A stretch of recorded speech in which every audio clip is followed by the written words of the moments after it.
Welcome to the show, Michael. Yeah, we made it. Isn't that what in Infinite Jest they call professional tennis? It is what they call professional tennis. And I think I don't know if that's a actually common thing in the world of sports, but it I is have like no the show access business to that version world. of it. They usually kind of offhandedly, if you make it to the big leagues in baseball, they say you made it to the show.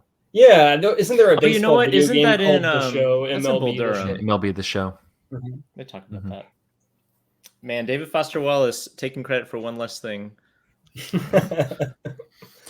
All right, here we go. In 3, 2, 1. And welcome to episode 462 of Cinematary. I'm your host, Zach Dennis, and I'm here with Grace Winburn, Michael O'Malley, and Andrew Swafford. In today's episode, we're going to be talking about movies that we saw this week in part 1. And in part 2, we're going to be concluding our David Cronenberg series with 2011's A Dangerous Method. Mm-hmm. I keep wanting to say A Dangerous Mind, but that seems more judgmental. There's a lot of dangerous things out there. I feel like you could swap out either adjective with a lot of other adjectives. Well, there's actually... Are we switching out nouns? Yeah, we'd be switching out method. You could switch out dangerous. I gotta say, it doesn't seem that dangerous. A delirious method. In the movie. A mercurial. A sexy method. A sexy method. It just sounds like a porn. Cronenberg wishes. Yeah. This movie was a sexy method. That just sounds like a porn. Audiences are like, whoa. Like a really, really lazy porn. Keep those on. All right, well let's jump into it. Andrew talked about this in the last episode, but I think we're gonna probably have a larger discussion since everybody on the pod is now seeing the latest Sofia Coppola movie, Priscilla. Grace, I'm gonna throw it over to you to introduce it.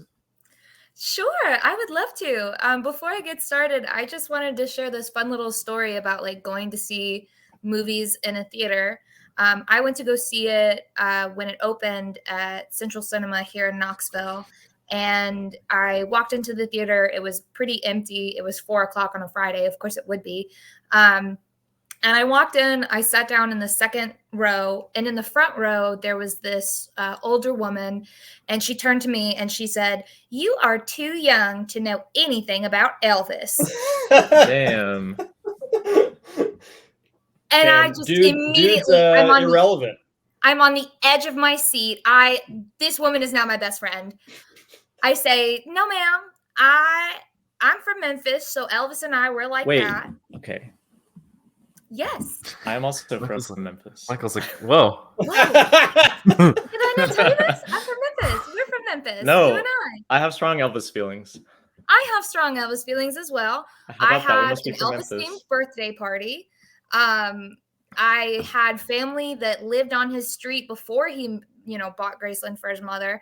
And they used to watch his house for him when he would start to go out of town. He'd start to tour. When Priscilla was just sitting there by herself?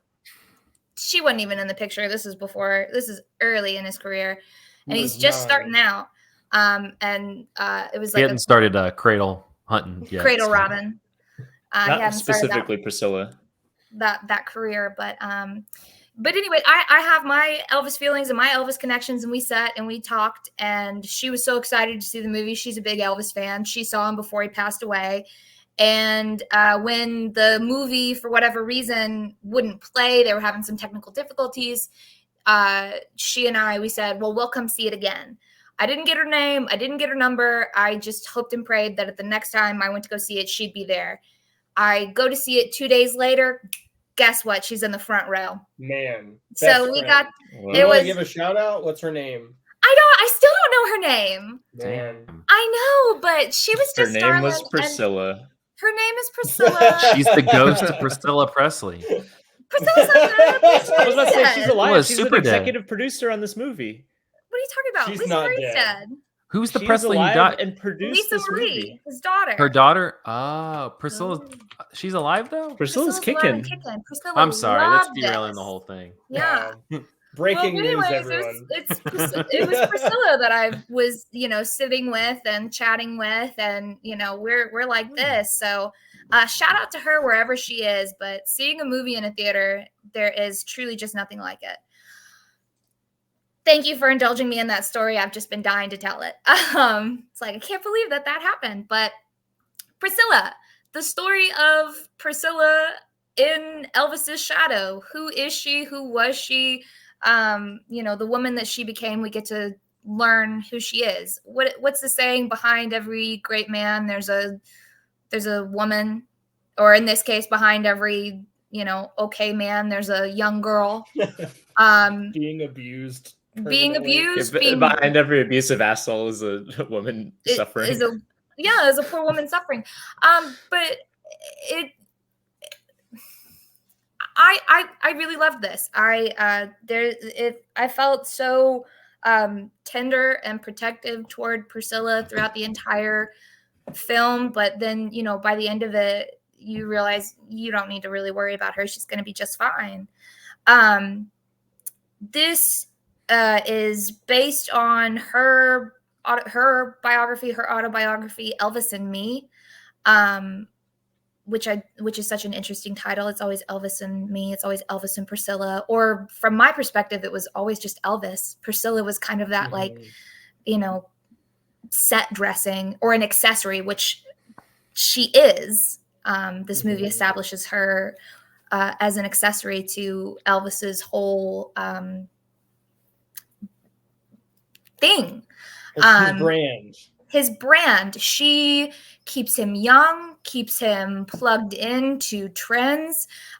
She is that, little something extra that he puts on when he goes out, when he needs it.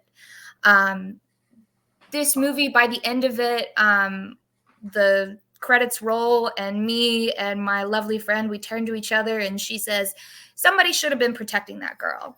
Mm-hmm. And I agree. I think that this movie reaches back in time and protects young Priscilla from whatever she suffered, from whatever treatment she got, from the press, from fans, from Elvis himself, and wraps her up in our love and compassion for this young girl who just sort of fell into this world. She wanted to grow up too soon. You get the sense that she, at 15, she knew who she was. She was a woman and she was ready for the rest of the world. But that's just not true. I really loved this movie as sort of. I looked at the storytelling through costuming. That was a big draw for me, or that was something that I just sort of paid attention to. You get the sense that she's very plugged into the trends as a young girl living abroad. She's looking to what's trendy, what's popular in America. As is Elvis. He asks her, what are the kids listening to these days? Well, she's the kids that, is listening to the music. So he's asking someone with some authority. When we first meet Elvis through her eyes, he's got one ring on his finger. And then as the film progresses, he starts to fill out his fingers with more and more rings. She herself is another ring on his finger, the wedding ring. Wait, what's the ring? Is it just a style thing? What's the first ring you said? It's from his. Isn't it from like a family member or something? Don't they talk about that in the movie? Am I remembering something else? The rings is just a part of the costuming that I totally didn't notice. Yeah, I just remember looking. I mean, Jacob Elordi, from the right angle, for a split second in the right lighting, that boy looks just like Elvis. He kind of does. He looks a lot more like Elvis than Austin Butler does. I agree. And that boy looked just like Elvis. And the first thing I noticed on him, he had these big old hands. The better to play piano with, the better to just sort of hold her whole face. Come here, by hand. Yeah, just hold her. Yeah, just hold her. But I noticed there was just one big ring on his finger, which felt a little out of place with his, was it Air Force uniform? What are you doing with a ring? I don't think that that's regulation, but I immediately noticed that. And then as the film progressed, I noticed as time progressed, Priscilla is keeping up with trends. She's posting them on her little bulletin board. I noticed that Elvis starts to have more rings on his finger. She has a ring on her finger, one of it being the TCB, like taking care of business. But eventually they both have wedding rings on their finger, and that's another ring to just fill out his whole hand. I think that the storytelling through the costuming establishes her as an accessory to Elvis, one he can take off and put on when he needs it, one that he can trot out. You know, she goes with most outfits, just depending on, you know, what he's trying to convey. His control over her wardrobe, her look, her appearance. It is wild at the end of the movie when she like kind of transitions back into just being her. Like when you can start seeing her eyes again. We see her eyes. For a long time, it's obfuscated by all the eyeliner and extended eyelashes and stuff. Absolutely. And she loses that bouffant hair, and she's much more natural, and she's back to being herself. But I mean, she'll never be the same. She is now Priscilla, you know, for better or for worse. But this was just a wonderful, powerful, moving movie. I mean, that's what they're supposed to do. Moving images are supposed to move you. But I loved every second of this. I found myself singing along to all the fun needle drops. What did you guys think about that? Also, I there was liked the music. Yeah. I mean, like, it's kind of, I mean, as I understand it, they couldn't clear Elvis's songs because it was not authorized by the Elvis estate. But I like that. Like, I think Elvis without Elvis music is such a demystifies him figure. A little bit. He's demystified. He's also like naked, like in a way, you know, like you're seeing him as you see him without the thing that most people love about him. Zach, what are you looking skeptical about? If Priscilla's alive, then who's the Elvis estate? Certainly she doesn't own the rights to his music, right? Yeah. Hold on. Maybe it's not his estate. Yeah, because I'd just be like, that's his wife. But they were not allowed to film in Graceland. I looked up how much of this was filmed on location, and very little of it was. There's someone who's in control of that. That's not Priscilla. That's not her, because they divorced. Like, they're not. But he died. Whatever the case, he died relatively soon after they divorced, right? I don't know when they divorced. He died in 70. I'll look. Is that right? right? Isn't important. This is her story. You know, let's focus. Yeah, I mean, back to the gal. But I think, like, also it being her story, it's important that Elvis's music isn't there, because, like, once you have, like, I don't know, whatever, Hound Dog or whatever, all of a sudden that, like, connects it to, like, the broader, like, cultural milieu of Elvis as, like, the monolithic, like, pop culture figure.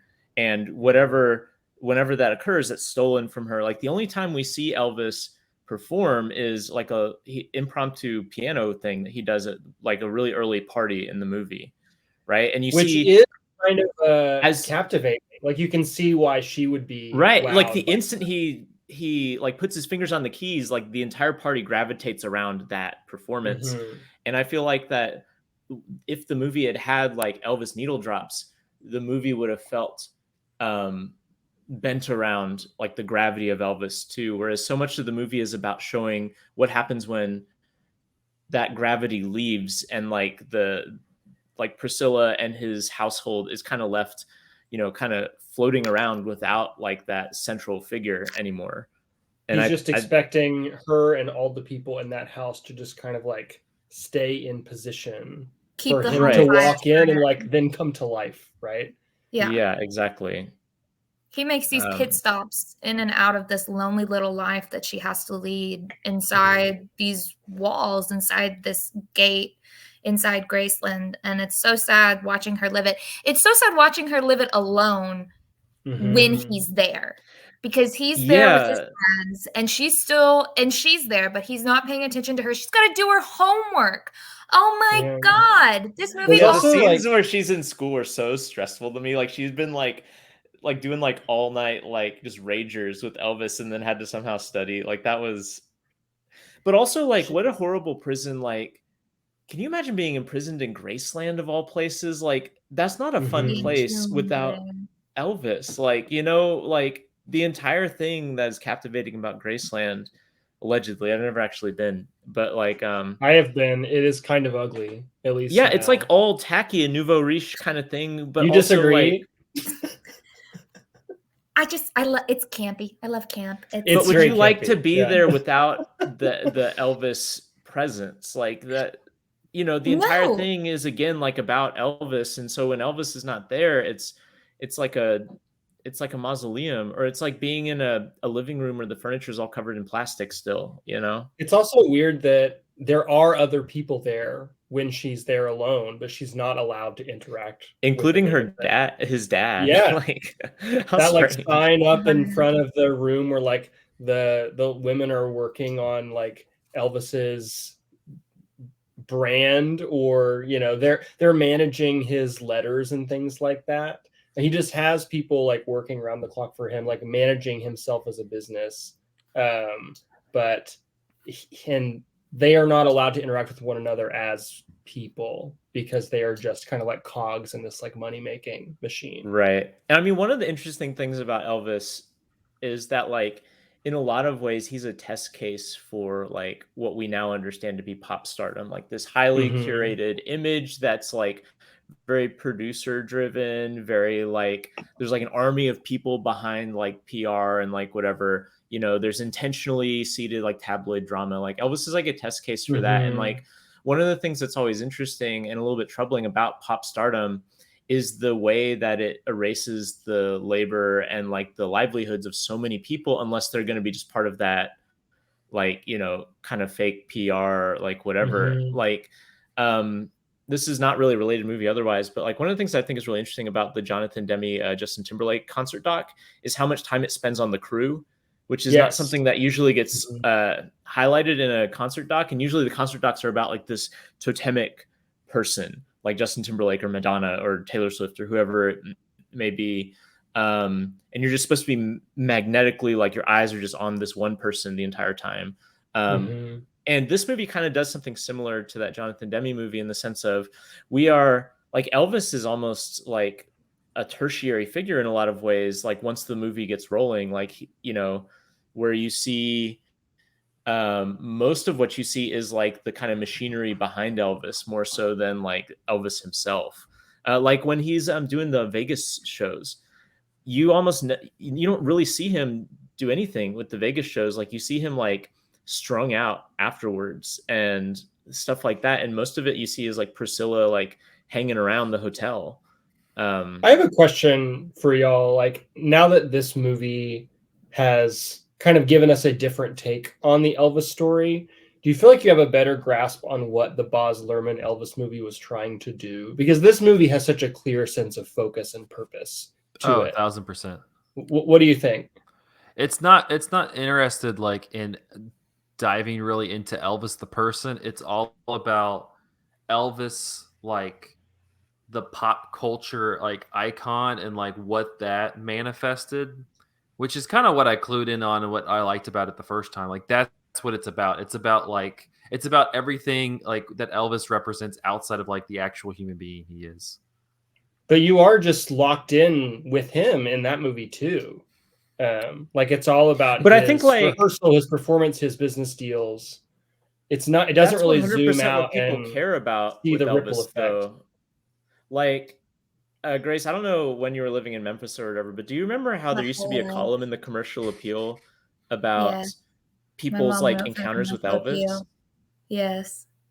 Yeah, did you remember this column, right? It was a really surreal Yeah. column where people would write in and be like, I was at Piggly Wiggly and Elvis was there buying bread. Or it was like stuff like that, where like I almost like a toasted a messianic piece of sort of toast thing. and Elvis's image was on that burnt Yeah, piece of toast. 100%. Like You know. people weren't Yeah. and still aren't interested in Elvis as like a human being with real psychology. They're interested in him as an icon. and like the candle lit vigil, like when he died, is like functionally like a religious service, you know. Yeah. And yeah, I think like I've not seen the Baz Luhrmann movie, but like I think it makes sense to have an Elvis biopic have nothing about the psychology or like the quote unquote real Elvis, because that's not what makes Elvis compelling for a lot of I people. Yes, and I also agree. And then I also want to take it back to my sweet darling friend that I made. She mentioned that she loved the Elvis biopic so much. She felt like so much good came out from it. She felt like people understood Elvis as a person from it. And it sounds as though maybe she was also kind of taken in by the magic of the movies as well. I mean, Baz Luhrmann is a very effective director. I really enjoy him. He makes these beautiful, colorful, uh, very like kind of dizzying movies, but I I don't think that you can compare these two movies because for me, at the heart of it, I don't think I'm wrong with it. I mean, it's Priscilla's story. Like Right. anything that she feels about Elvis, any glimpse into Elvis that we get from this is colored by her feelings and her perspective and what she knows of the world and her very limited worldview of what love is, of what romance is, of what relationships are, and who this person is to her. She never even really gets, I don't even really feel like she gets to experience him as a performer. I mean, she gets him consistently at his worst. His fans and his leading ladies, everybody else, his friends too, they all get him at his best. They all, and she gets him at his worst. She gets him at his angriest, at his most threatening to leave, at his most, no, I'm protecting you. At his most in charge. So when folks are like trying to compare the two, Elvis to Priscilla, I mean, it's in the name. This movie is about Elvis. This movie is about Priscilla. So I just, maybe it contextualizes things a little bit better, but I don't know. I don't think that there's really any way to compare the two. I think like it purely in terms of how Elvis is represented. And again, I've not seen the Baz Luhrmann one, but like understanding that it's kind of like this almost like mythic treatment of Elvis. Like it is interesting that these two depictions of Elvis kind of exist really close to one another in release, because like the Elvis that we see here is very nasty. And he's like controlling and manipulative and like obviously like grooming a teenager, and like the opening 30 minutes at least of the movie are just like this horrible like slow motion train wreck of watching like Elvis slowly like draw her in. And Elvis has this interesting duality like in terms of how people remember him. Like people remember the like really kind of like sexy guy where you couldn't film him on TV from the waist down or whatever. But then people like at the same time remember Elvis as like the strung out like guy who's lost control in the 70s, the jumpsuit and the Vegas stuff. Like that's like a dueling thing. And like when people are Elvis impersonators, for instance, like those are the two opposites that they embody, right? They're either like the sexy like rock and roll Elvis, or they're the like strung out Elvis, like the fat like Elvis with the jumpsuits or whatever. And like those are like the things that occupy people when they think about Elvis and like when they remember Elvis, even though he has so much in between. Like no one is an Elvis impersonator in Elvis's Air Force suit or as Elvis in the movies, really, like to the extent that Elvis was in the movies outside of his musical persona. Like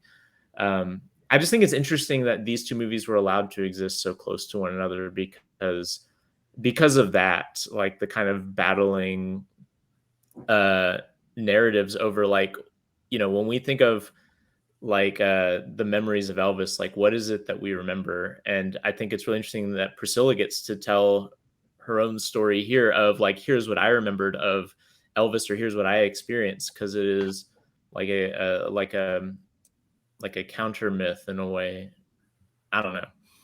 Yeah, I think I that's agree totally that this movie is about Priscilla, but it's also about Priscilla as she understands herself in relation to Elvis, because like she functionally in this movie doesn't exist without Elvis. Like the movie begins when she meets Elvis, the movie ends when she leaves Elvis. And I think Elvis that that's like a really interesting memoir. way. Yeah, I liked that. I liked that ending, that it ends with her leaving. I saw it with a friend, and he was like, I was expecting it to like carry us through Priscilla's life as we, as she figures out her career. She was on Dallas. She was in The Naked Gun, and she's so good in The Naked Gun, by the way. She's like hilarious. For the longest time, I didn't even realize that was her. But it's also like I didn't even know Priscilla. I think it's also very interesting that we keep talking about Elvis when this movie is Priscilla. But it's because we really have no frame of reference for the girl. I mean, what else do we, I mean, what do we have in pop culture for Priscilla? Lana Del Rey. Like, also, where was she? Yeah. Where was her music in this movie? I was waiting for some moody little needle drop to some Lana Del Rey. Sofia Coppola, she usually likes the anachronistic needle drop. And I was expecting there to be, were there any that were not? Oh, I guess we have there's Dan Deacon. That's the true. Ramones in this movie. The Ramones are in this movie. Yeah, where is Lana Del Rey? That's an omission. Well, we've got Dolly, so I guess the Dolly needle drop was choice. That was I like so the Dolly good. needle drop. Yeah, broke my heart. Absolutely. But this movie gives us more of a perspective of Priscilla. She was in the public eye. Had his baby. She goes from being, in the mob of people to being the focus, like, or at least like one of the three focuses of this mob of fans. She's got the proximity, and all of it. But I mean, I don't know a darn thing about Priscilla when she was with Elvis. And so, I mean, I liked that it ended with her leaving him, because then she goes on and she's her own person. She's Priscilla from, beyond that point. But, was she even Priscilla during? So, it was just nice to learn. I think it was all really powerful. Callie Spenny, or Spanny. Is it Spanny or Spenny? Do you guys know? I think I said Spanny last week. I don't know if that's right or not. She is a star. I mean, the things that she does, I loved her. I loved watching her put on her makeup when she's about to go give birth. I loved watching her Oh my God, that scene. I loved that. God, they're running around. Scylla's about to have the baby, screaming and trying to get everything together. And she's slowly putting on her makeup because she knows that as soon as she leaves these gates, she is in the public eye. She's on display, and she can't be herself. She has to be this doll that Elvis has made her into. I loved that. I loved my favorite scene was her. I'm sorry. We gotta wrap it. All right. We're gonna eat up the whole part one with Priscilla. I'll talk to you about it. Go on to the next one. Whatever. This is what you guys do. You silence women's voices, and that's why we talk about Priscilla. That's all right. Movie. Yeah, can I ask one Grace, question those glasses before aren't good we for your move look on? anyway. Wow. Did y'all's theaters all burst out laughing when dude says, "I'm gonna be a daddy"? No, I heard you say that last time, and I wish that it happened. No, unfortunately, you can nobody be laughed. mine. Who said that? I wonder who said that. Wow, who could it have been? Who could it have been? Not I. Anyways, I guess we're done with Priscilla. I have more to say. Yeah, we'll close on that note. I'm done. All right. Priscilla, it's in theaters still, but it'll probably be on streaming and stuff pretty soon, because I think the theater run's kind of wrapping up. I think it's been doing okay, but it's smaller. It's an A24 movie. Yeah, I'm surprised A24 hadn't hyped it up a little bit more. But the strike, girl. What are you talking about? Well, that didn't stop A24. Oh no, wait, you're right. Yeah. I mean, I was under the impression it was doing very well last week because I saw it in a packed theater on opening night. But yeah, I think it's doing pretty well for like the size of it. So, all right. Anyway, so now that we've silenced the the female voice. Yeah, we that's effectively the silenced only all female women's panelist voices. we now have. we've silenced the talking women's about- voice. yeah. Let's talk about a David Fincher assassin movie. Yeah, y'all, With y'all have fun. like Men only like a killing. couple of notable female characters. I'll sit One silent. of whom is the damsel in distress. Wow. Yeah, The Killer. The Killer. I can introduce it for us, Michael. Go for it. So Michael Fassbender plays an assassin. The first 20 minutes of this movie are pretty cool. It kind of works as almost like a little short film where he is in Paris, set up to perform this hit on some unnamed person. And it's a lot of just like him kind of like talking through his, honestly, it's like it's like the like it's the monologue in his head of him like talking about like his worldview and process, which gets to the point of being comical because it kind of just it like if this dude was if he wasn't listening to the Smiths so much, he probably would be listening to like a Joe Rogan podcast. Well, and it's all like there's this absurdly long build up to then the thing that sets the plot in motion, which is him fucking it up. Like yeah, and it's he great. spends the entire time talking about his method, and then he messes it up.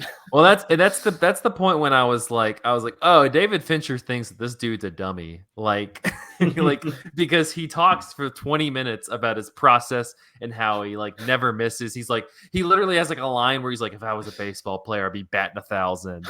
And then he fucks it up.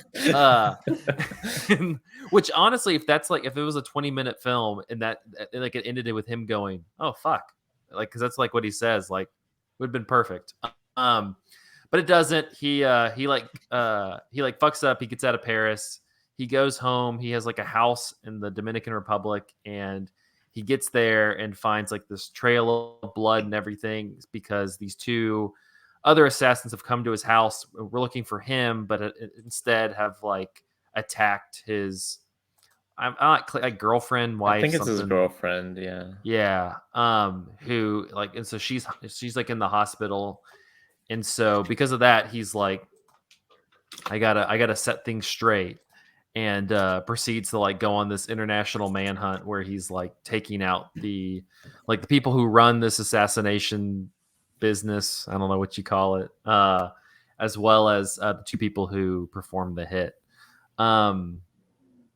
Yeah, Michael, what did you think about this one? I was pretty high on it. I liked it.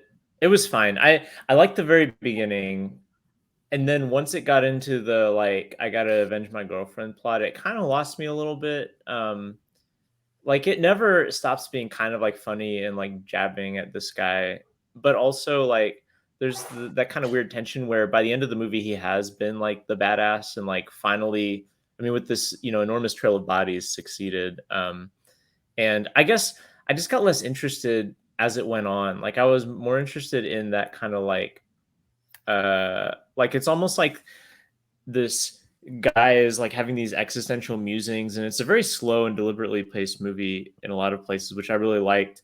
And then it would be punctuated by him doing something goofy, like he's wearing this bucket hat that's on the the poster, and it's amazing, honestly.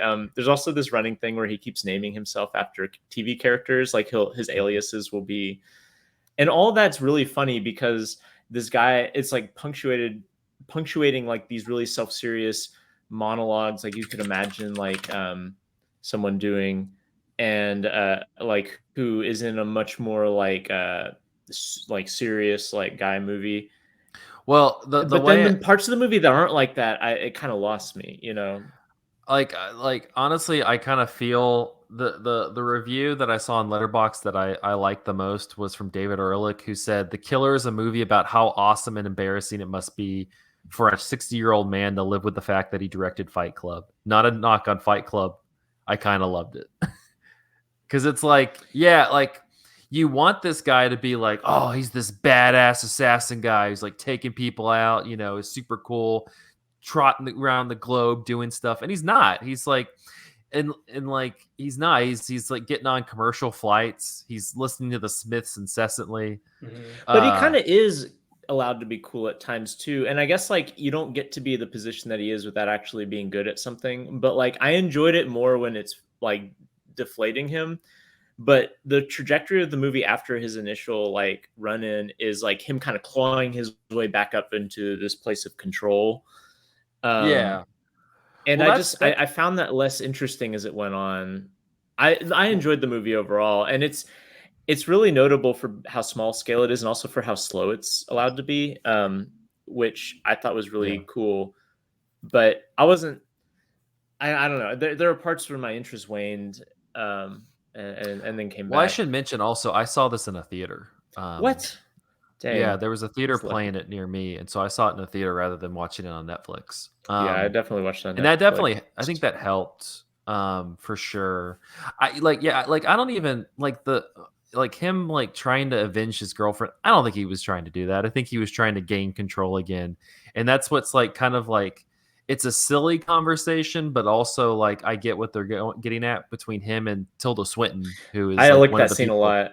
Yeah. who like is one of the assassins who like attacked his girlfriend, where she's just kind of, pretty much the core of the conversation is like you're trying to like regain this control, and like it's like, we're just kind of we're cogs in the machine, man. We're going about our job. It's just our job, requires a different, level of things. And like that's why like I say it doesn't make him look super cool, because it's kind of like an actual version of like James Bond.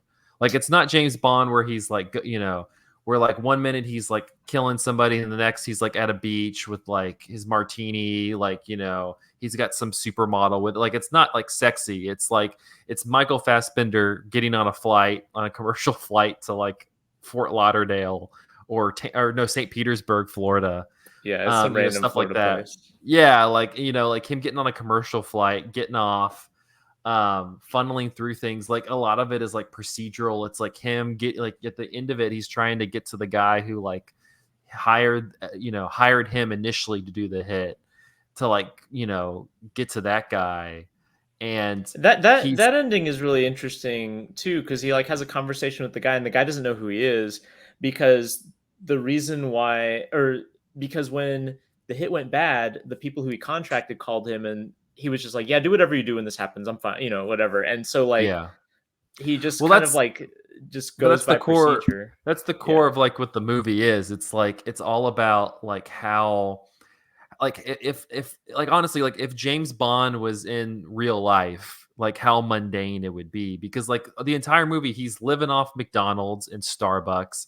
He's ordering stuff that he's not going to like Q to go get like some cool gadget. He was ordering a fob copier off of like Amazon, getting 1-day delivery. It's like it's it's so, and like with that, it's like, yeah, the guy, it's I think that part of it is just kind of like talking about like the convenience of things. Like he like the guy who hired him to do the hit in the first place is just kind of like, he's not having to actually engage with it. It's almost like, to him, it's like Amazon shopping. It's like, I'm not having to actually like physically engage with somebody.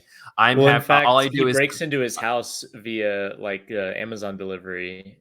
Mm-hmm. Postmates. Yeah. Oh, yeah, it is Postmates. You're right. Postmates. I will say, as someone who has not seen this movie but wants to, y'all's description of it reminds me of the Jean-Pierre Melville movie Le Samurai, which I think is a direct inspiration, to my understanding. It is, yeah. And that movie is also like very mundane, but still in a way where the guy seems like stoic and cool, and he's just, well, that's Michael so Fassbender's perfect for it, because he kind of has like a cool factor to him, but it's all because it's Michael Fassbender. If this was I don't know, if this was like Michael Cera, it'd be a whole different thing. Yeah. I mean, I think the Fight Club connection that David Ehrlich is making is not wrong, because like there are a lot of things about Fight Club that are undeniably like cool in the ways that movies are often cool. Like, all the Brad Pitt stuff like is kind of cool, except until you zoom out and have the kind of like pathetic, like, terrorist cell because of like masculine insecurity framework of it. Like, I think that this movie kind of works in that same tension, in that like it's flirting with like images that we associate from movies as being cool, but is placing them within a framework that kind of deflates that once you get past the surface of the image at times. And I don't think it's like as I don't think it's as high-minded or as transgressive as Fight Club is trying to be, but I think it makes sense as like a auteurist reading to connect it to Fight Club out of all of his movies. Yeah, Speaking of like cool cultural signifiers, Michael's review does include the line Fassbender doing some important bucket hat representation. It is I'm important. wondering, are you pro bucket hat? I do. I have two in the other room, and I'm not lying. The tracks. I use them when I'm working outside because they keep the sun out of my face. Okay, you do you, man. You're valid. They're comfy and they're less cumbersome than like a straw hat. He's like I dress this way because I saw like a German tourist dress this way, and nobody bothers. And everybody hates German tourists. Nobody messes with them. No, honestly, like that's like the movie's like honestly pretty funny a lot of the time because like you mentioned, the Smiths thing is fucking hilarious. And the way the first time it happens, you're like, oh, okay, and then the second time, it's like it keeps going and going. Does he play the same song over and over? Is that how they make a gag out of it? But that's what's cool about it because like you think so he's playing with like non-diegetic and diegetic sound the entire time. So like whenever you're on Michael Fassbender, it's a guy listening. You can hear the song, but it's a guy listening to the song in his headphones. Mm-hmm. And then when it like switches to his view, it becomes much more cinematic and like the songs, you know, in the scene. And so it seems like it's going to be some very like highly stylized scene. And then it cuts back to him and it's just like some dude with a headphone. And so it's not even like using the Smiths like the songs that like in a way to like elevate the action. It's more just this is what this dude does to hype himself up as he listens constantly to the Smiths. You got to hand it to them. The Smiths are pretty good. They got some songs. They are, but also like there is something it's all about, he listens like, to though. It couldn't. Yeah, it couldn't have just been any band that he was. Like, if he had been listening to, like, I don't know, the Ramones or something, it would not have had the same, like cumulative effect as every time he cues up a Smiths song. Like, I don't know. There's something very funny. He's like in the car at one point. He's driving. He's killed this guy and he's put him in like a garbage thing, and it's like in the back of his truck. Isn't it like This Charming Man he plays at that point? Yeah, and it's like this charming. And he's just like driving around. It's just like the Smiths are simultaneously like kind of self-aggrandizing and self-pitying, so that seems like maybe a good fit. So that's like that whole thing. Story. That whole thing's funny. Like, I don't know, the inner monologue is just after a while, like it's just hilarious because like he like by the fourth person he's going after, he's like walking through the whole like process in his head because he's like trying to get his like heartbeat down and stuff, and he's like, well, and every time he honestly like you're just like, is this guy actually good at his job? Because he kind of fucks it up every time, or at least like gets on the line. Like even with the dude in Florida who he fights, which has like this prolonged fight sequence, he's like going through the process and like it just kind of it's honestly a very funny movie because again, like I don't think David Fincher thinks very much of this character, which made it kind of fun. I don't know. I really liked it. I think it's definitely like B pulp, like B movie pulp, Euro trash kind of like vibe to it. I think it plays perfectly with like the muted Netflix lighting scheme because I think it's also very mundane. It's supposed to be mundane on purpose, and I liked it. I think, but at the same time, I think there's stuff going on. I think it's smarter than it. I'm excited to see it. Yeah, Fincher is always interesting, even if I don't love it. He's got. I will say, for me, this is a better movie than like Mank. Oh, 100%. But it's not. It's definitely a better movie than Mank. But for me, it's a lot less interesting than Mank. Like it's a movie that like just baldly succeeds on the level of what it's trying to do, and I enjoy what it's trying to do. But like, it's not. David Fincher had such a strange decade prior to, and like I think really interesting decade prior to this. Like everything leading up to like Mank and stuff is him just constantly like trying new things, and like he goes from like The Social Network to like Gone Girl and Dragon Tattoo, and then Mank. Like all of those are such vastly different movies, but somehow all unified. And this one feels like David Fincher playing the hits on like in a certain way, and not in a bad way, but also like in a way that once I got past that initial kind of like, oh, this is supposed to be a funny movie, from then on, like that was the last surprise that the movie had for me. And I think that doesn't make it bad, but like it does feel like Fincher kind of resting on his laurels in a way that like he hasn't been for a long time. Honestly, maybe Panic Room is the last time he's made a movie this like procedural, which I like Panic Room. Yeah. But honestly, like this is like The Killer and Priscilla are two very similar movies in that fact, where it's kind of both directors like leaning into like what you expect from them. And then it's like they're gonna give you like they're gonna go like as far with what they do well, and then it's kind of up to you like how much farther you want to go with it. Though Fincher is much more like unpredictable as a thing you can expect from him, right? Yeah, so I could see disappointment if this is just kind of a straightforward genre movie. It's not. What I'm saying is not disappointment. It's just. When I think about that's what I'm saying. It's mileage may vary. Yeah, it's a very mileage may vary movie. Honestly, it's kind of like David Fincher making a movie that I feel like Steven Soderbergh would make. Oh yeah, that's a good comparison. Like he's in his Steven Soderbergh Netflix era. Mm-hmm. One for you guys, one for me. So one for Netflix is The Killer, and then the one for him is we get Mindhunter season 3, right? That might be it.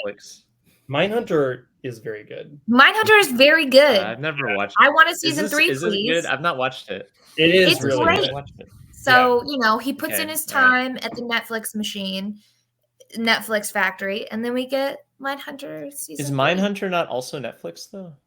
It is. It's a show. It's all part of the machine.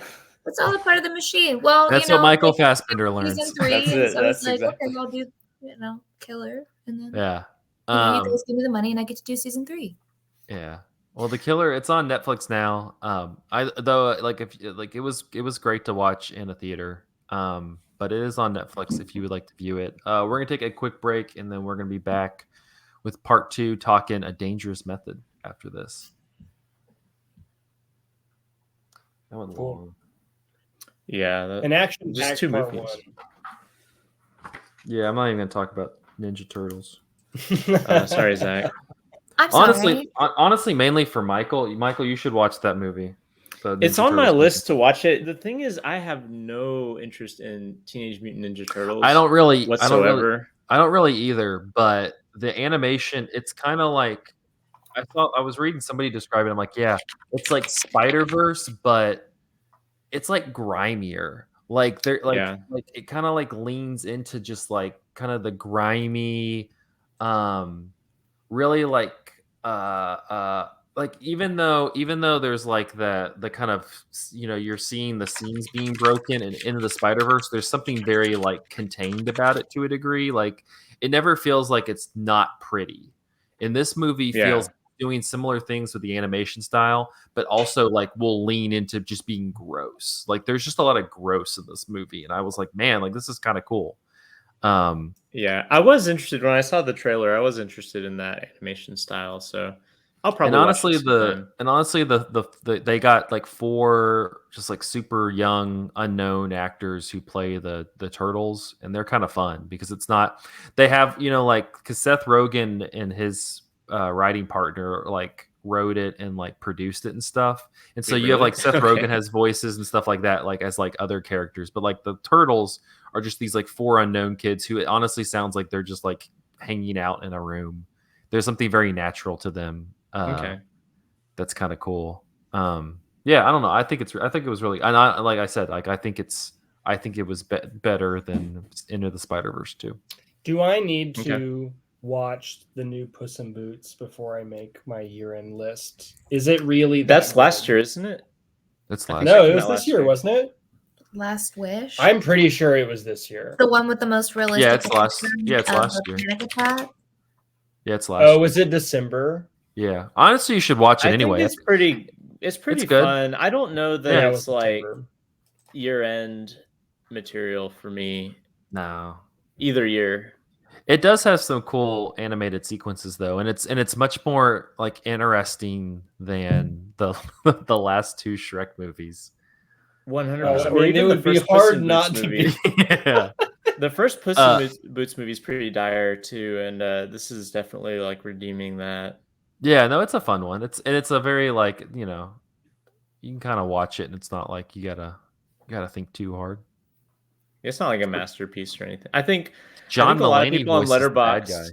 John Mulaney's great in that movie. He's really good. I think a lot of people saw there's like a personified death in this character or in the movie. And a lot of people saw that, and on Letterboxd they were like, "Oh my god, it's Seventh Seal, but it's Puss in Boots." And I think that is the wrong take to make about that movie. Yeah, like, no, it's not that. It's it is not a Seven meaningful Seal wishes. reflection on mortality. That's true.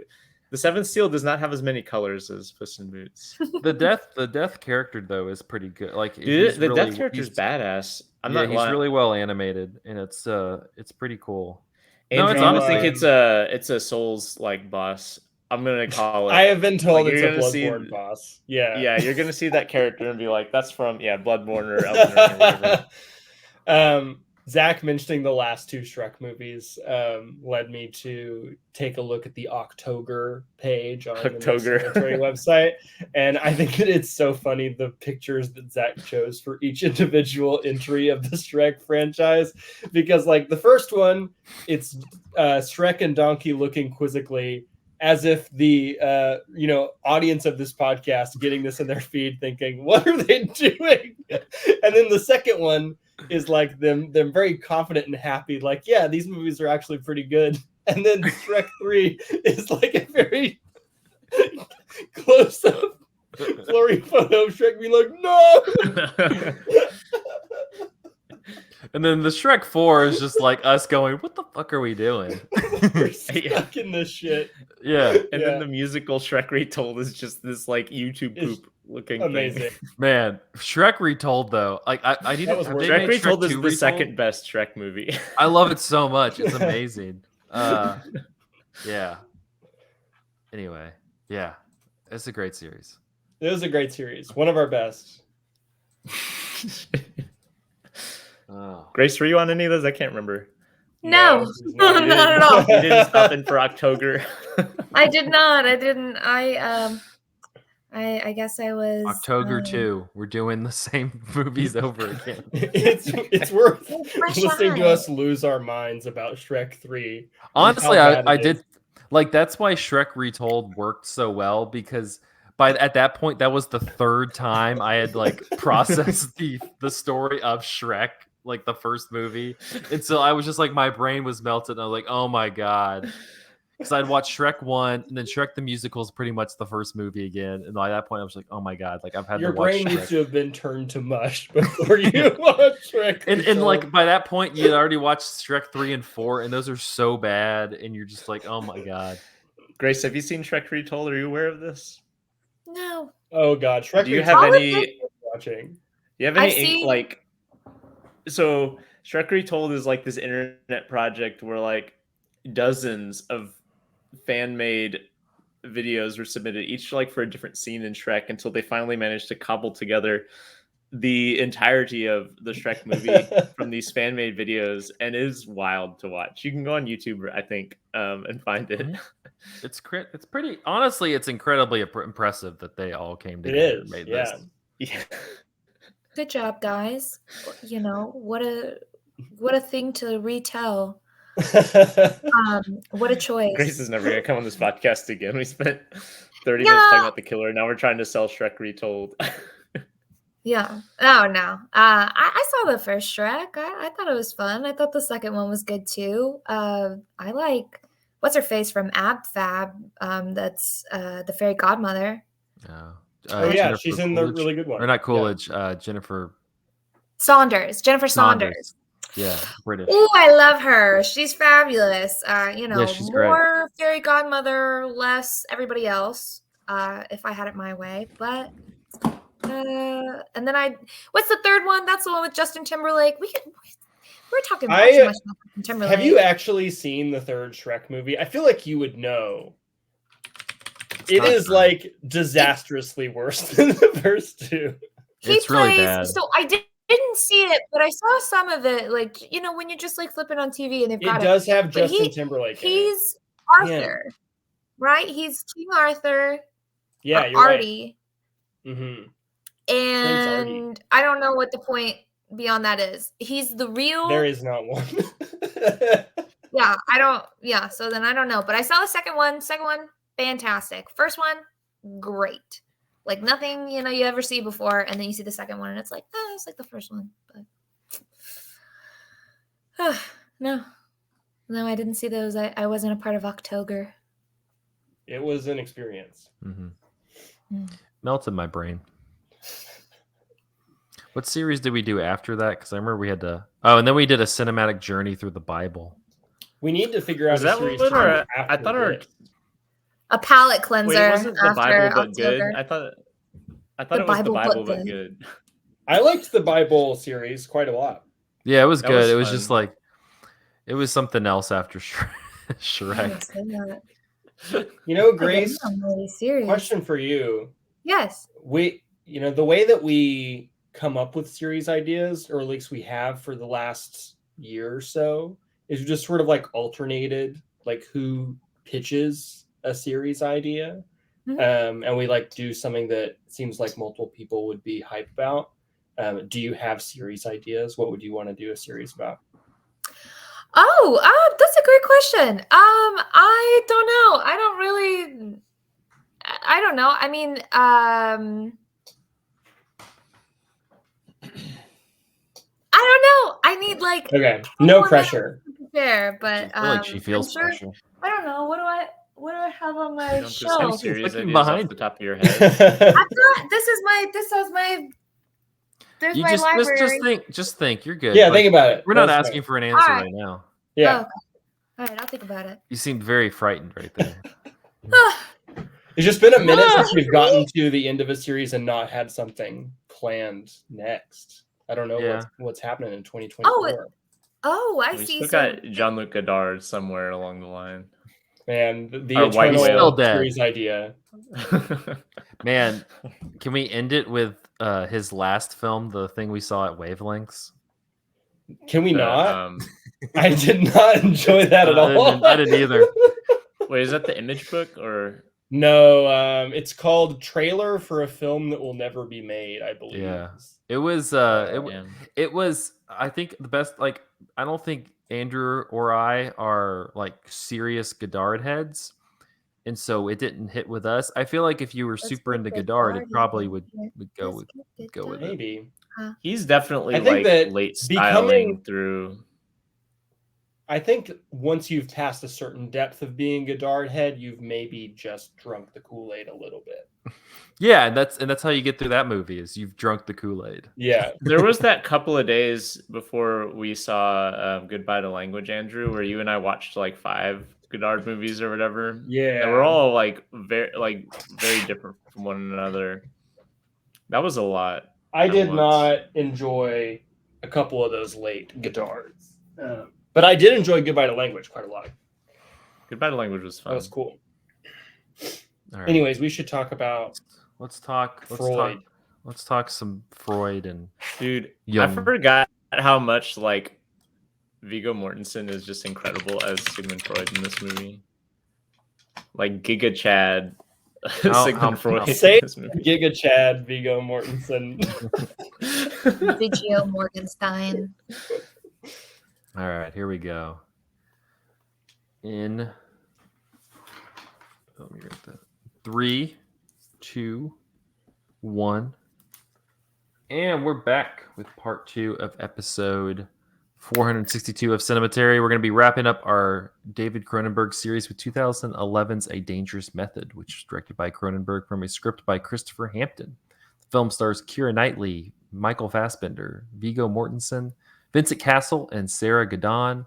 In 1904, a Russian woman named Sabina Spielrein arrives at Carl Jung's clinic seeking treatment for hysteria. Jung is eager to test Sigmund Freud's theories on Sabina and, in fact, successfully treats her. 2 years later, Jung and Sabina meet Freud in person, and Jung takes over the treatment of Otto Gross, whose influence leads Jung to begin an affair with Sabina, contributing to a rift with Freud. Hampton's earliest version of the screenplay dates back to the 1990s and was written for Julia Roberts in the role of Sabina, but the film was never realized. Can you imagine that? And then like Young's played by Hugh Grant, and it's like quirky. White boy. Still directed by Cronenberg. No, it's directed by like Richard Curtis. Of course, yeah. Hampton rewrote the screenplay for the stage called The Talking Cure, which had a successful run at the National Theatre in London with Ray Fiennes starring as Young. A few years later, Cronenberg asked Hampton to adapt the play into a new screenplay for him to direct. As Cronenberg elaborates, quote, "In Christopher Hampton's original play, I knew I had found a rich vein to mine for the screen. This tale of emotional variance overshadowed by the portents of World War I promised an insight into two intense and inextricably interwoven relationships. The fact that the characters were gifted true-life figures, that the triangle of Jung, Freud, and Sabina resulted in the birth of modern psychoanalysis, made it all the more tantalizing to me." Christoph Waltz was initially cast as Sigmund Freud, but was replaced by Viggo Mortensen due to a scheduling conflict. And Christian Bale had been in talks to play Carl Jung, but he too had to drop out because of scheduling conflicts. A noted feature of the film is the extensive use of the musical score of leitmotifs from Wagner's third Ring opera, Siegfried, mostly in piano transcription. In fact, the composer Howard Shore has said that the structure of the film is based on the structure of the Siegfried opera. Cronenberg was captivated by the idea of directing a film about three charismatic figures from history, including Sabina, a relatively unknown figure who greatly influenced both men professionally. As he says, quote, "Sabina was someone who contributed hugely to the theories of both men, something that no one knew until a cache of letters was discovered. Her letters to and from Freud and Jung and their letters to her. Their passion came through their articulation, their theories, and their abstract thoughts. They were really quite fascinating people, and it's a fantastic story." Cronenberg said what compelled him to bring these complex true-life figures to the screen, quote, "With a dangerous method, I sought to make an elegant film that trades on emotional horror, but loses none of its power to seduce. I was stimulated by offbeat and intimate details that illuminate the three leads themselves, and that give a sense of what it must have been like to be at once trapped and liberated by their cerebral and physical bonds. It was a strange ménage à trois. Not that Sabina had any sexual relations with Freud, but still there was love in each part of the triangle, including between Jung and Freud. There was an incredible affection and friendship between them." In 2011, the New York Times said, "A Dangerous Method is full of ideas about sexuality, some quite provocative, even a century after their first articulation, but it also recognizes and communicates the erotic power of ideas. There are scenes of kinky activity between Sabina and Jung that will no doubt enjoy long life in specialized corners of the internet, but the most unsettling aspect of A Dangerous Method may be the links it suggests between sex and thinking. The mind is both slave and master of the body's appetites, and the absurd and terrifying task of stabilizing that dynamic in theory and in practice is embraced equally by the film and the fragile, serious historical figures who inhabit it." And in 2011, Roger Ebert said, "Using a dialogue-heavy approach that's unusual for Cronenberg, his film is skilled at the way it weaves theory with the inner lives of its characters. We are learning, yet never feel we are being taught. Freud and Jung seem to be learning as well." On that note, A Dangerous Method. Yeah. What did y'all? Had anybody seen this prior to?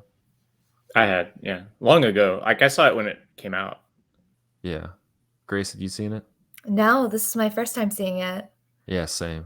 Yeah. Well, what did you think of it, Grace? So was your... Well, so at this point in our series, this will be the fifth Cronenberg that I'd seen. I missed Naked Lunch. I missed the last one that you guys did. Existence. Thank you. Still that can't say sounds it like right. a gas station pill. Honestly, that's what that movie feels like. Maybe that's what it's supposed to sound like. Golly. You don't need a prescription for that. But at this point, I have seen Rabid. I have seen The Fly, Videodrome, Scanners, and now this.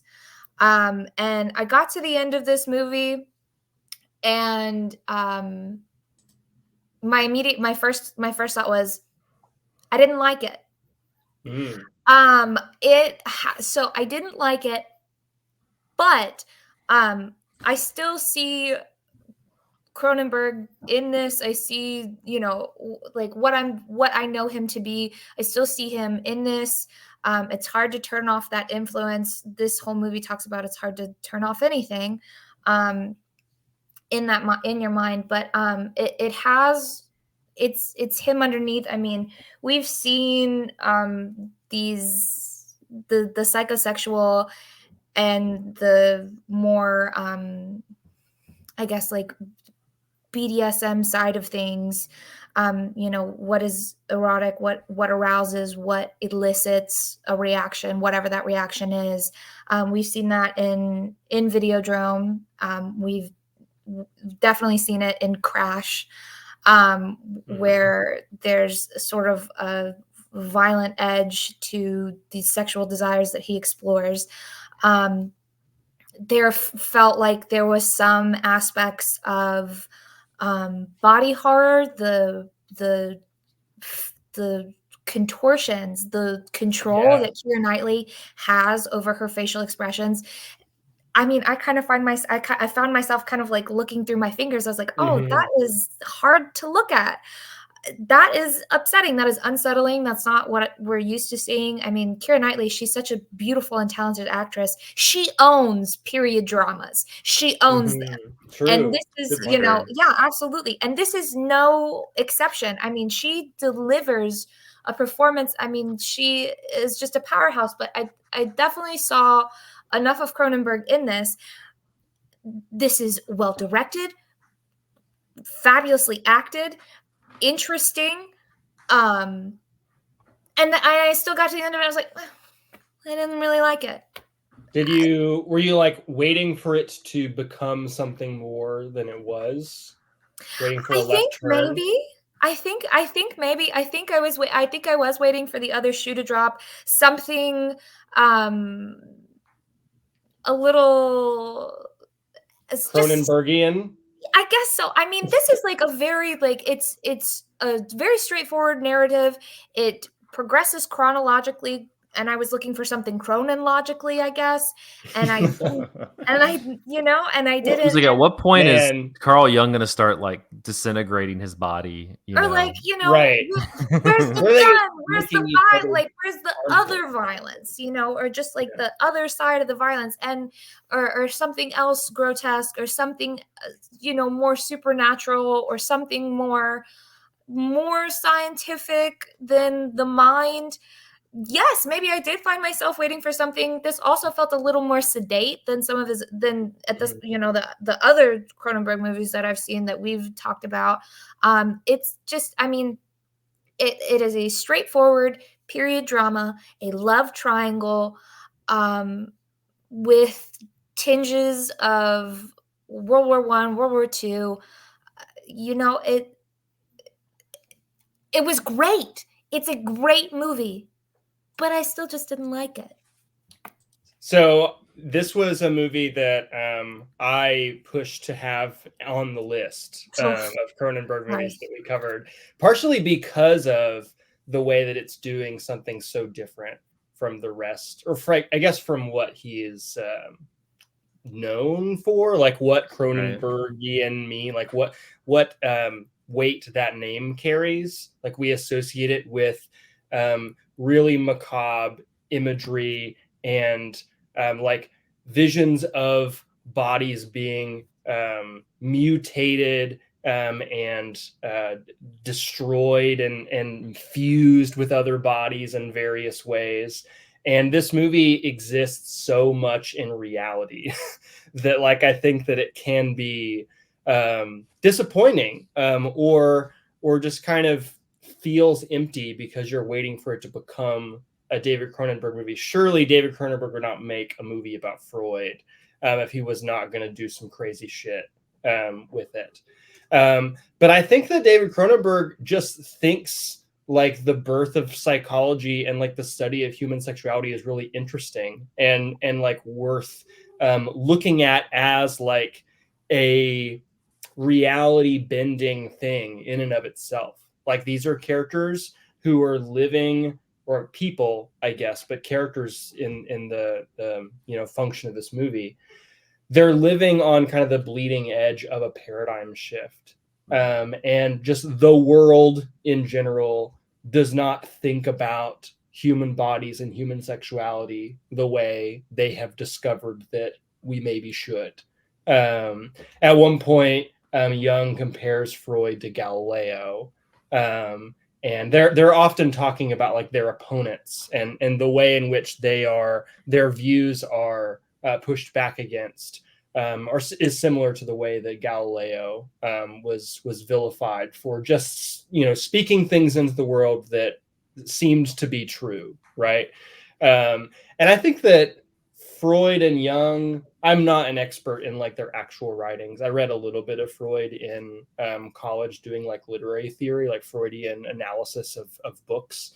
But like the reputation that these people have, I think, is mostly of crackpots. Like people use Freudian as just kind of a shorthand for sounds like that person wants to fuck their mother or something like that. Like that's all it is.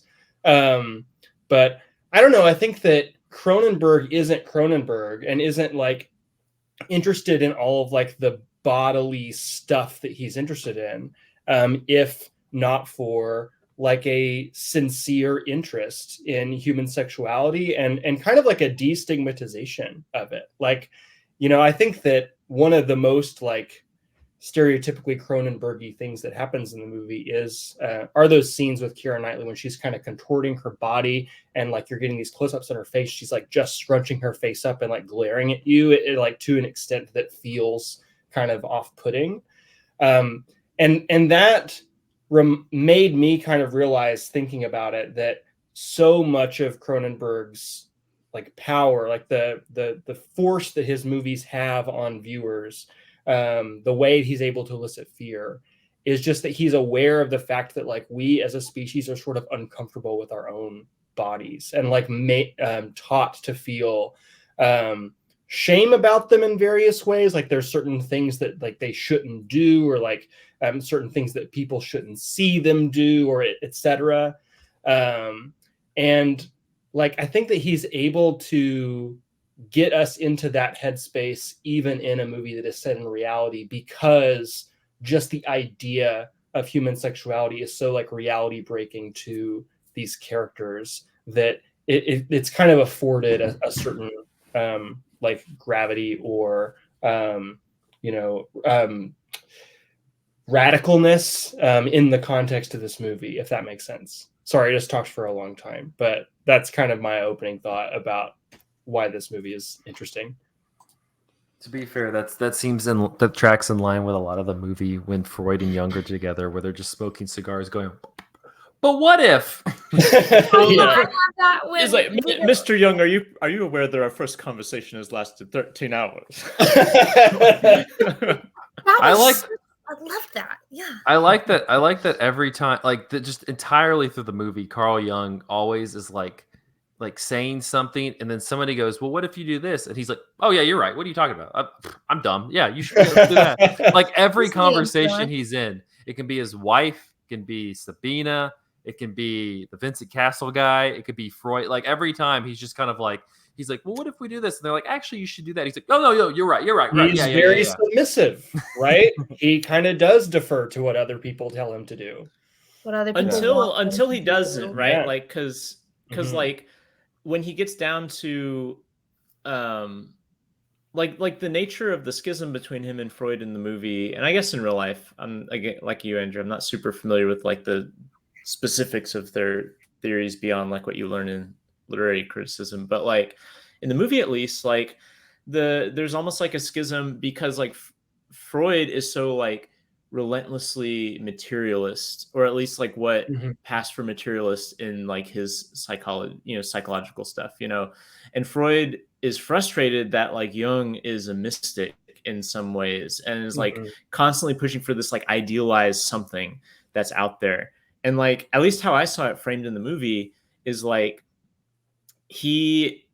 Jung has like an inability to reconcile the like urges and the physicality of his body and the things that his body does with like the kind of like high-minded theories that he has, and so he remains repressed. And just social mores, Right, like exactly. monogamy is just an unquestioned ideal. Well, I think like that for someone like Freud, like monogamy is the equivalent to like a deistic or like a religious thing, like in the way that he talks, and like it's interesting that Freud does not cross the kind of ethical boundary of having a relationship with a patient in the film, whereas Jung does, but Jung is ashamed of it and like continues to go in this cycle of he has a relationship with the patient, but he feels compelled that it's unethical, and so he like I don't know, like at the end of the movie, that conversation that he and Keira Knightley have is really interesting because Keira Knightley's character has become a Freudian in her practice, and she's like, the Freudian method worked on me, and so I'm a Freudian now. And she's like, are you having a relationship with another patient? And he's like, yeah, but it's completely different this time. And she lists off a bunch of the ways that it's similar. And like the impression is that Jung just simply cannot get to a space where his like material and sexual activities can coexist with some sort of like idealistic view of the world or like mystical view of the world, and so he has to keep those separated in a way that makes sense to him. You say that Keira Knightley's character, I guess we should say her name because she is also a psychologist, Sabina Spielrein. Sabina, yeah. I like, by the way, the way in which this movie kind of like centers her perspective too. It's interesting to think about it in relation to our conversation about Priscilla earlier, but I guess that's a different topic. You mentioned that she becomes a Freudian, but I guess a question that I have about that is like, what does it even mean to be a Freudian at that era of like the history of psychology, right? Like at the beginning of this movie, Jung is a quote unquote Freudian in that he's like read Freud's theories and is trying to put them into practice himself. But his practice is different from Freud's practice because he has all these other, life experiences and ideas and proclivities. And also it's a pre-internet, pre-phone age where like information just doesn't travel all that quickly. So much of this film is epistolary. Oh my gosh, it's like they're having like a letter writing sequences. Oh yeah, like where like Freud receives the message. Freud receives the message from Jung that makes him mad, and he just like angrily like wets his pen. And they're thrilling. Like, girls, you're both pretty. You're both so smart. It's okay. Like they are so catty to each other.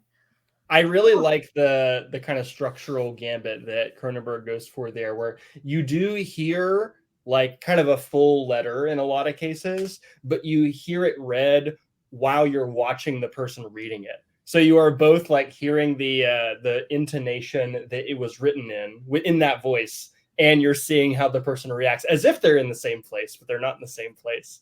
It just like speeds it up so much, and kind of like you do feel that sense of it becoming a flame war. Anyways, I don't know where I was going with this, but I guess we should talk about Sabina. A thing that I noticed about the movie, just looking at the poster, is, and I've always seen this one image as the poster for this movie. It was the theatrical poster. It's still the poster on Letterboxd.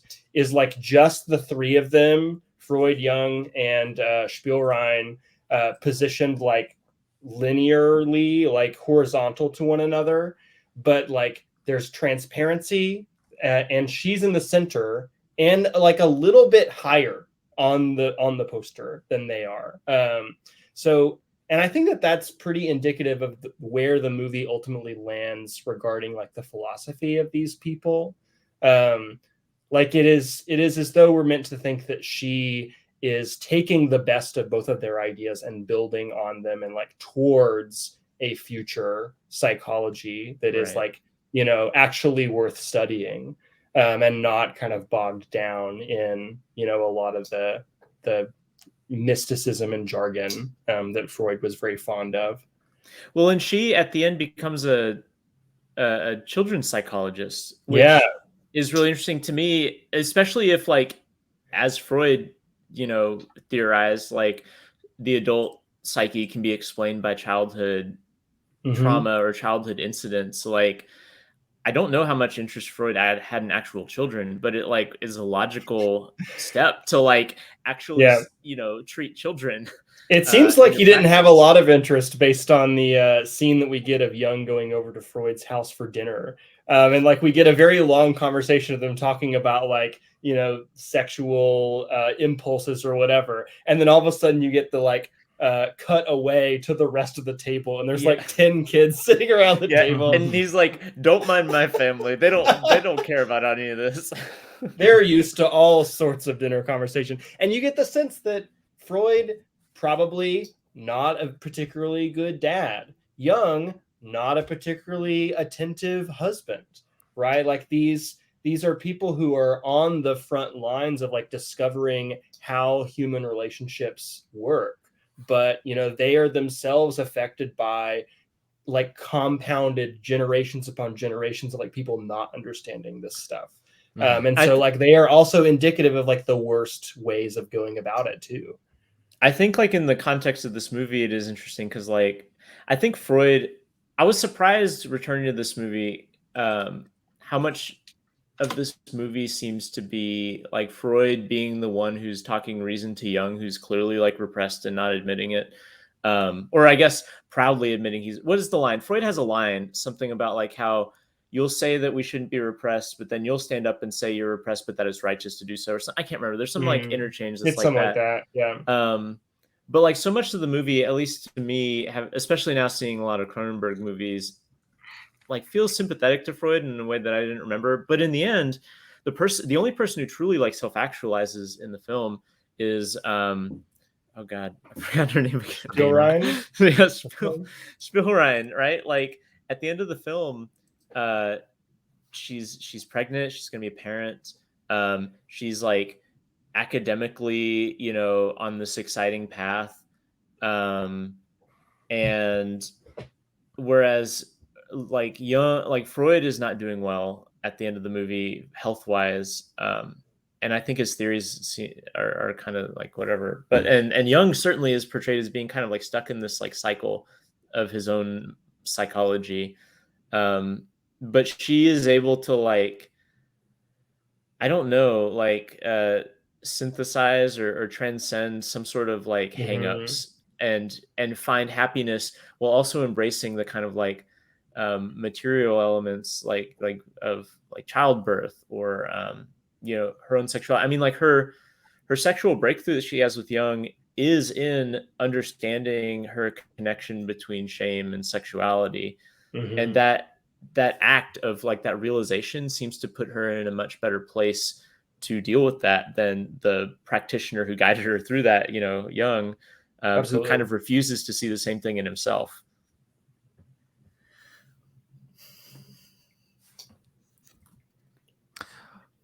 I also didn't really like it either. I joked in the chat that you probably could have gotten this whole thing across in an episode of Frasier. I still stand by that. Can you explain what you mean by that? Wait, is Keira Knightley Lilith in this scenario, or no? I imagine, like, there's some woman that both Frasier and Niles, like, become, like, attracted to. I see Frasier being more, like, leaning into. Well, I take that back. Frasier's young for sure. Yeah, Frasier's young for sure. He thinks he's like young. He thinks he's Freud. And Niles, is more Freudian. And I imagine that happening. I imagine, like, stuff going poorly for Frasier as young. You're getting some good jokes out of that. There's probably a B plot with Martin and Daphne doing something that's good. But yeah, like, I imagine, like, you can get to the essence of what this movie's capturing within 30 minutes of Frasier, You could And- probably ask ChatGPT to rewrite A Dangerous Method as an episode of Frasier. Yeah, like I think, and I think you get more laughs out of it. You know, I think it'd be great. And I don't know. I thought this movie was gonna be sexier. I'll be honest with you. It's very sexy. I mean, the You sounded psychology. I think it's very sexy too. I think it's very It's sexy, but And it's like thinking sexy. I'm like, Yeah. no, like wanted like Jung banging her and then Freud banging her, and like you're like, what's going on? It's like, Was it's it like a whole thing. what was the quote that you read in the intro about, like, was it Cronenberg himself or a critic talking about the movie, about how the movie explores the way in which ideas Oh yeah, can be that's A.O. sexy? Scott.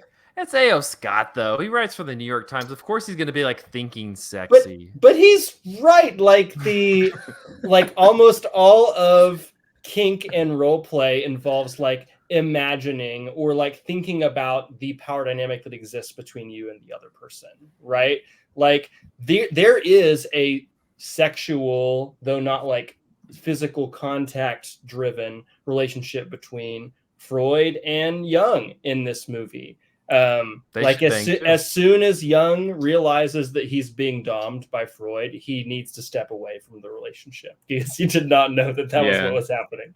Definitely, they have that intimacy. I mean, that close up of the two of them just talking, how easy it is for them to exchange ideas, how well that they like speak to each other, they see each other. I felt like this whole movie was us learning psychoanalysis and us being psychoanalyzed by Cronenberg, but Cronenberg is Freud.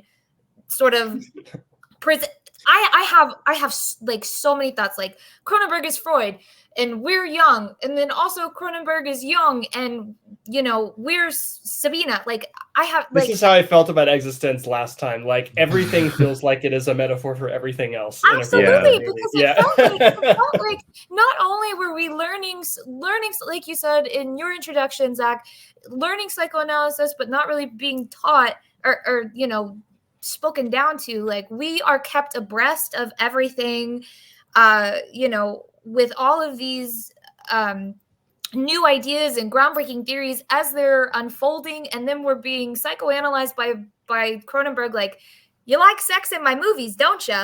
You know, let's explore that a little more. Let's think about that. Why is that? That's right. Yeah. And it's also, why do y'all keep coming back? Why do you keep coming back? Let's kind of point this mirror back at you guys. You know, you guys look at me like I'm such a freak for putting this in a movie, but you guys keep coming back to it. Why is that? Yeah. I also really liked how it felt like oh shoot, did I lose it? It never felt like well, anyways, I'll come back to that.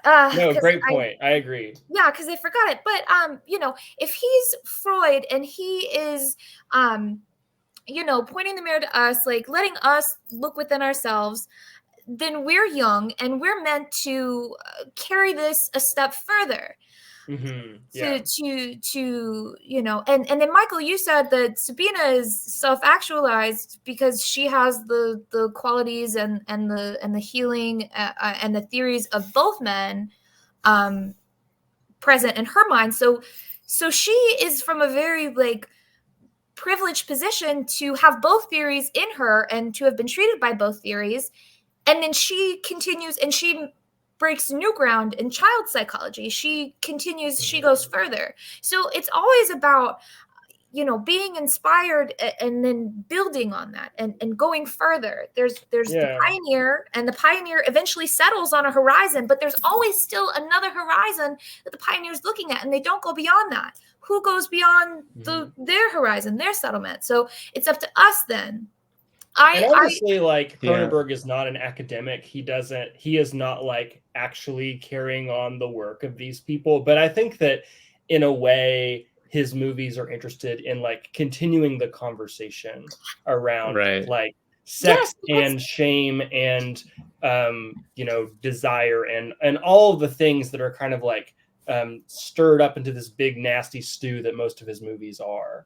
But like you said, Grace, like people are attracted to that. Like people are attracted to the darker and more taboo sides of human sexuality and human bodies. Otherwise, Cronenberg would not be a household name, right?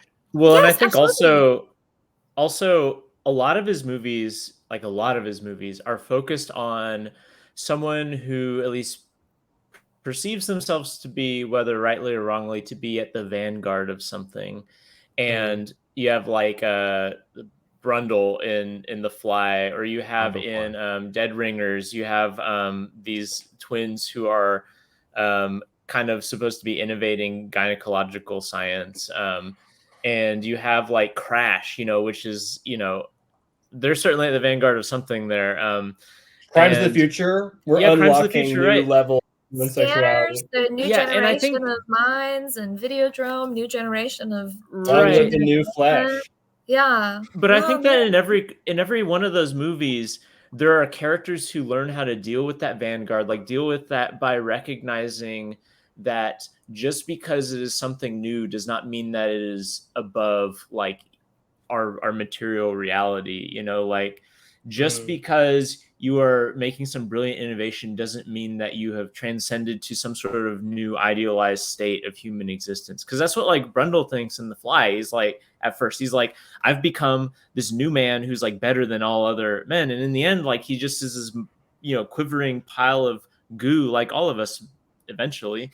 And I mean, like, that's Young's hang up at the end, is that like he can't understand how being like this high-minded and treating the human mind as a science, how that does not mean that you're not also a participant in the same like biologies as like all of us have to be, like you're not in all immune of from all Cronenberg's these biases. Absolutely.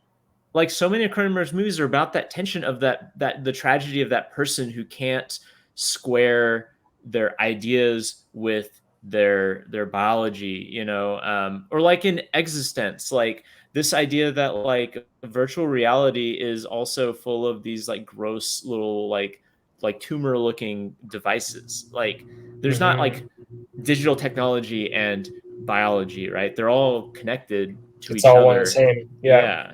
And I don't know. I think that's it's like all connected in Cronenberg, man. No, it I is. will say, like, primordial Snoop.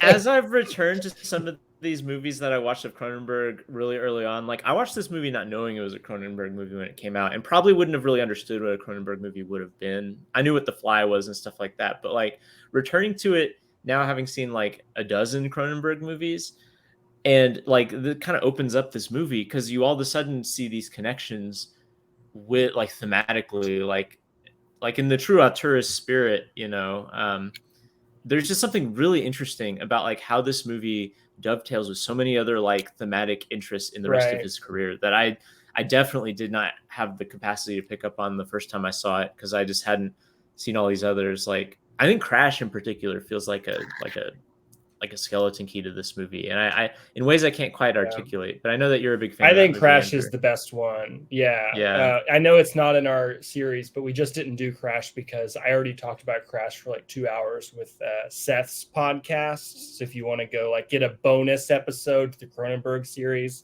just look up the Unwatchables. But yeah, I completely agree that like the more you watch of this guy's work, the more all of the movies open up. And the reason I think that this one feels like an appropriate one to end on is because Freud and Jung were kind of doing a similar thing, or kind of like exposing this invisible motivation that drives people. I think prior to what we now know about human psychology, people would probably say that, humans just make decisions based on logic. They do the most reasonable thing to do in any given situation. But like there are so many things getting in the way of not necessarily getting in the way, but like also affecting human behavior. And one of those things is human sexuality. That's like a really major like force in people's like interior lives. And I think that watching kind of a stodgy looking costume drama, but like looking at every individual interaction through the lens of human sexuality and how are these characters feeling towards each other on like a sublimated level, it's a much more interesting experience. So yeah, this is my second time watching it. It was much better the second time because I kind of knew what Cronenberg was doing a little bit more. I will also say, just probably, I know we're probably wrapping up soon, but like one last thing is that like I had forgotten about the like you know, what happened to these people after the movie, and then those like title cards hit, and like, to be honest, that was genuinely upsetting to me. Yeah. Like, and I, you know, you keep waiting for that Cronenberg twist, or you talked about that earlier, and to me, like, there is like that element of it where like, um you know, the kind of like one of the logical endpoints of modernity is fascism, and like Mhm. World War I too, like World War I followed by fascism is in a certain view of history like the kind of like, that is how modernity, that's the direction modernity is leading toward those things. um and in a lot of ways, like Freud and Jung were in conversations with the same like ideologues that you know, put us there. And then to see that like uh that Spiel, god damn it, I gotta remember her name, that Spielrein was like You're right. executed Spielrein. by the yeah, Spielrein, that she was like executed by the Nazis.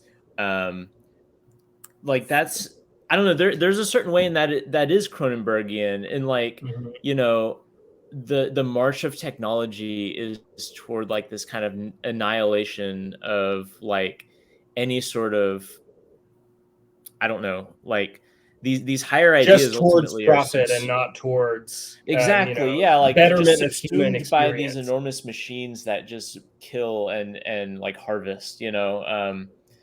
There is something really, I thought, kind of upsetting about that, that is Yeah. feels of a piece with some of the other Cronenberg stuff.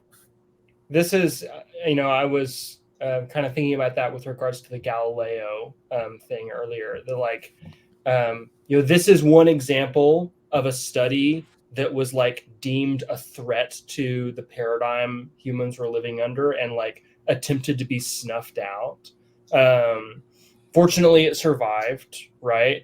But we've seen similar fields of study be villainized in our lifetime. Like, think about the fucking hysteria about critical race theory that we've experienced for the last like 3 or 4 years. Like, that is an intentional like antagonism against, at just facts that exist in the world that you could go find if you looked them up, that kind of point away from the way the world has been organized and towards a way in which the world should be organized, right? And so like ideas can be sexy, but ideas are dangerous to power structures too, right? Like the patriarchal power structure that Jung and Freud both kind of exist within in their household and in like the broader world. So I think that Cronenberg's doing some interesting stuff with this. I also like, speaking of the like connection of fascism, I was thinking about that with like the Wagner music that is used for like the wordless sequences of the movie, and how that's always kind of being foreshadowed, that these people are doing something that is going to be deemed dangerous by fascists. I kept thinking about a bit by Norm Macdonald that he did on Letterman during this movie when they were talking about World War I, where he's like, the Germans, they decide at the beginning of the 20th century that they want to go to war. Who do they want to go to war with? The world. That's who they pick. Then 30 years later, they're like, we want to go to war again. Who do they pick again? The world. Man, I love Norm. That was a pretty good Norm Macdonald impression. That is a good Norm Macdonald impression. Yeah, it's not bad. Not bad. The world. Any other final thoughts before we wrap up? Grace, do you got anything? I talked about the pioneer. Yeah, it just felt like, Cronenberg saying, hey, this like weird fixation we have on sexuality and sexual identities, it's nothing new.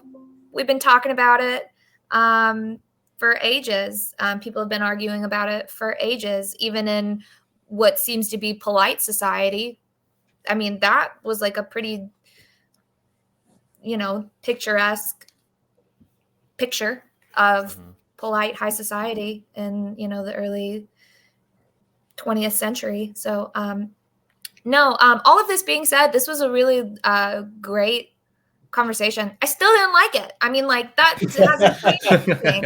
I still didn't like it. Yeah, I thought I told you. Yeah, but I'm glad that we all got to share these wonderful ideas. I will internalize all of them and claim them as my own. I think that's what the movie taught me. But Sure. Yours. yeah. No other thoughts. All right. My closing thought is that in addition to watching Crash, people should watch Crimes of the Future. The second one. He has two movies named The second Crimes of one. the Future. Yeah. Not the first one. If I had not seen Crimes of the Future, I wouldn't have gone on a Cronenberg deep dive and pitched that we do this series. I do think, like, not to beat a dead horse, but like Cronenberg is one of those guys that I've realized really opens up the more that you watch them. Like, as I've like each successive Cronenberg movie I've seen has made me feel more deeply like and respect the things that he's doing. So Agreed. if you like these movies, seek them out. Yeah. Thank you for this. Seems like a silly guy. He's Just doing his thing. Do you think he'd be on one of our episodes? We should invite David Cronenberg to come. Why on. not? What would just happen if you just called David up? I mean, Google David Cronenberg number. I want to ask him about William S. Burroughs. That would be my first question. Tell me about your sexual urges, David Cronenberg. Yeah. Do you think I'm when cute? you were filming the sex scenes in A Dangerous Method, how did you feel about that? I will be sitting behind you. Oh my god! What's that effect called where he had both faces in the frame? Can somebody split please? diopter. Yes. It's a split Thank you. diopter. Split diopter. I kept He was really looking feeling up, that. I kept looking up split Doppler effect, and it kept giving me the weather. Oh no!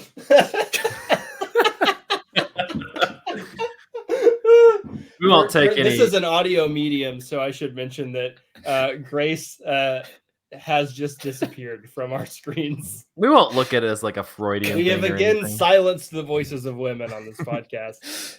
Oh man! Oh, how do we feel about that? What do you think, fellow men? All right. Well, I'm gonna use this opportunity to wrap us up. You can find find more about Cinematary at the newly redesigned cinematary.com. Go check it out. But we're also on Facebook at facebook.com/cinematary, on Twitter at handle @cinematary, and on Letterboxd at letterboxd.com/cinematary, where we list all the movies we talked about in this episode. If you would like to support the show, patrons, your time's coming next. Patreon.com/cinematary can be $1, $5, $60, $1,000, whatever you want to do. Have we made the $1,000 tier yet? No, I need to do that. But thank you to our patrons, Cam, Candace Sisson, Ron Hayes, Teresa Marsati, and Tyler Chandler. We appreciate your patronage.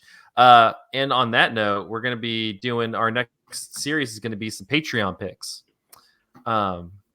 Doing a couple weeks of Patreon picks. So I don't know what we're gonna watch. I gotta hit up the patrons. So I don't know. Next week you'll just see what we got going. There's probably tons of movies that we mention offhandedly. Like, man, I don't want to see that. You could just make us watch it. Yeah, exactly. And if you're not a patron, but you're like, I want to make them watch that. It's $1. Like just drop $1 or $1,000 or $1,000. That's true. How much is it worth to you to see us watch an insufferable movie? I think you should. It has to be at least $50 of a donation to make us watch Sherlock Gnomes. Yeah, that's right. Or Shrek Retold. How much for that? I'll do that for free. I'll watch that one for free. Pack me a bowl and let's have fun. Let's do Shrek Retold. All right. Until next week, thank you for listening. We will see you in the next episode. Bye.